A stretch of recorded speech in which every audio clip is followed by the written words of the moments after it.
Жігіттер, ассалаумалейкум. Бізде мында Mazda 626 машина. Фарлар жанбайды дейді. Алдыңғы фарларды ближний, дальний, габаритте жанбайды дейді.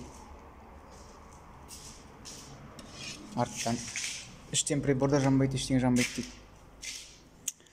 Так, соны қараймыз. Ең бірінші қарамастан бұрын предохранитель тексереміз. Ближнийден, дальнийден. Ол үшін, мысалы, сізде Mazda болса, Mazda 626 блок предохранитель деп жазасыз интернетке. Осы блок предохранительдің бәрі ағылшынша мында, мысалы. Орысшасын жігіт тауып береді Google'дан. Қараймыз. Ближнийге қай предохранитель жауап береді. Бізде ближнийге предохранитель жауап беретін. Так, міне. Мына екеуі ближнийге жауап береді бізге. Мынау. Контрольмен тексереміз. Контрольмен мына крокодил жағын минусқа, екінші жағымен тексереміз. Так, кеттік. Бізде минус деп тұр, мында минус деп тұр. Минус. Бізге мында тоқ келіп тұрған жоқ, плюс келіп тұрған жоқ. Предохранительмен тек қана плюс өту керек негізі. Мынау келіп тұрған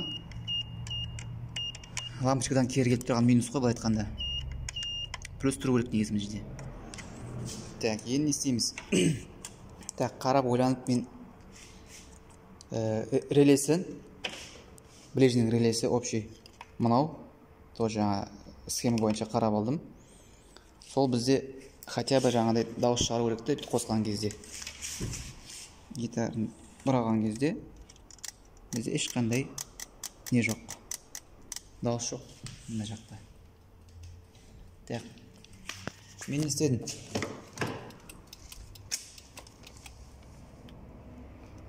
Осындай бұрылатын гитара нелер, вертолеттерден көбінесе кетіп қалады ше дейтін.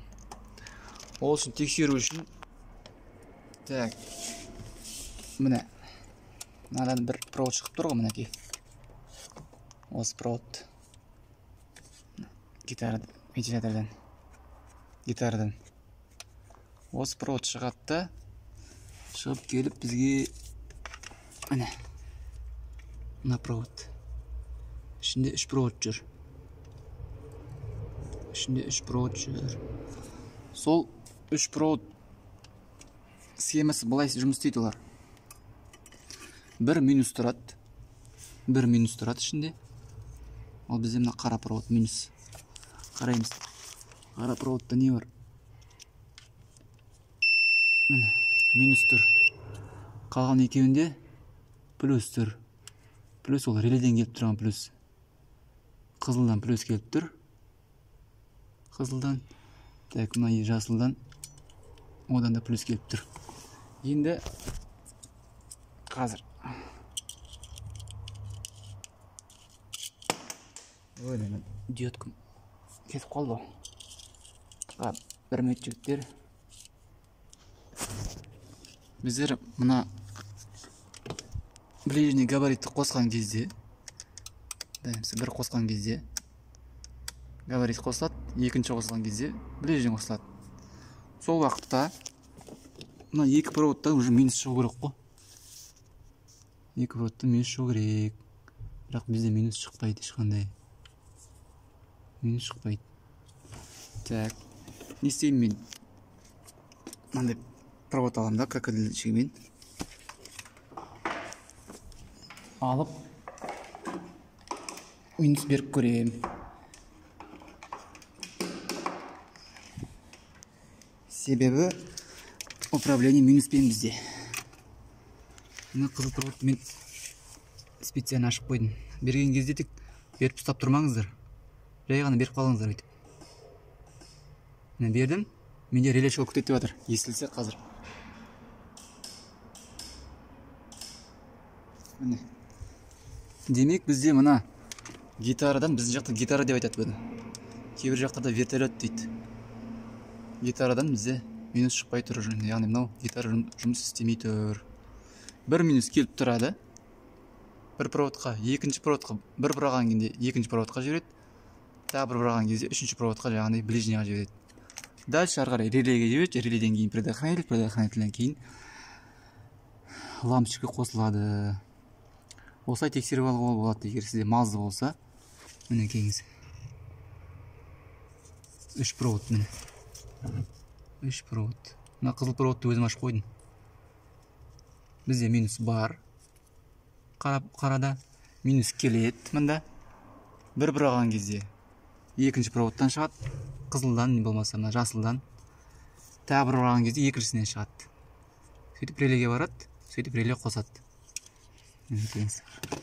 Осылай тексеруге болады, жігіттер. Егер сізде мазды болса, болмаса, япошкалардың көбінде осылай қосылатындар. Осыдан шыққан проводты қарап, қуып қарауға болады. Егер сізде реле дауыс шығармаса, ал реле дауыс шығарса, онда ол бөлек нәрсе бұл. Біздің жағдайда реле дауыс ештеңе шығармағасын, мен осыдан бастап қарадым. Неге шығармайды реле? Управление жоқ екен себебі. Енді бұны ауыстыруға да болады. Негізі ауыстырған жөн ғой. Болмаса, бұны мысалы